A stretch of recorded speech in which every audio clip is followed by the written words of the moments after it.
You know what used to piss me off? Going on YouTube or Reddit and reading the comments that said how people changed their whole lives in literally one day just because they did this one thing. It was a whole 180-degree turn. They went from a McDonald's worker to a CEO just because they started meditating for 30 seconds.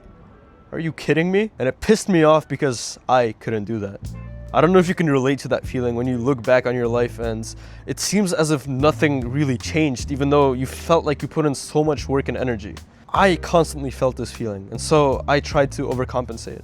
I cannot recall how many times I got this 10 p.m. motivation right as I was about to go to bed to basically just lock in and I'm so done with this, I'm gonna change everything in one day. And I'd write a whole schedule, I'd plan out every single day meticulously, and then what would happen?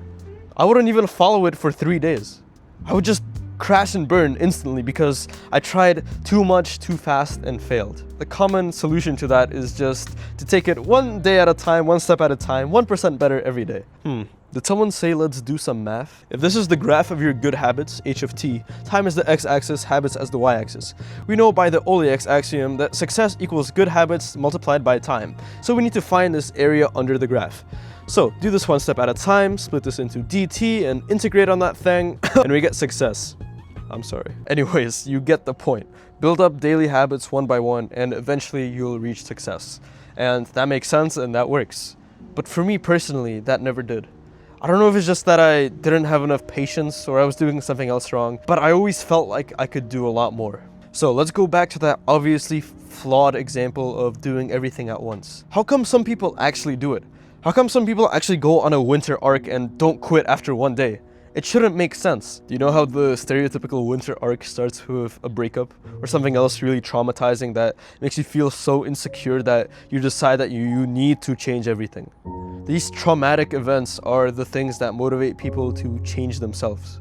And notice how I said change themselves, not change their habits, because the former comes before the latter.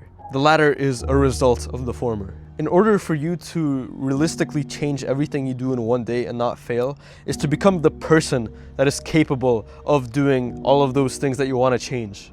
Your older self is not capable of achieving those things because if he was, he would have already done it. So you have to metaphorically kill your older self and get a new self that is capable of achieving the goals that you dream of. So let's start straight away. Write down on a piece of paper the exact person that you want to become. Write down everything in meticulous detail, from like the shape of his freaking biceps to what he does, his hobbies, his habits, and specifically what he doesn't do. Now you have to live up to the ideals that you wrote down. Imagine David Goggins was suddenly transported into your body. Yeah, he'd be very disappointed. But do you think he'd just like do the same things you're doing now? Of course not. He would do different things to build himself up to the person he was before, except now he's in your body. He'll try and build himself back up to the top because that's where his acceptable baseline is. Imagine that happened to you.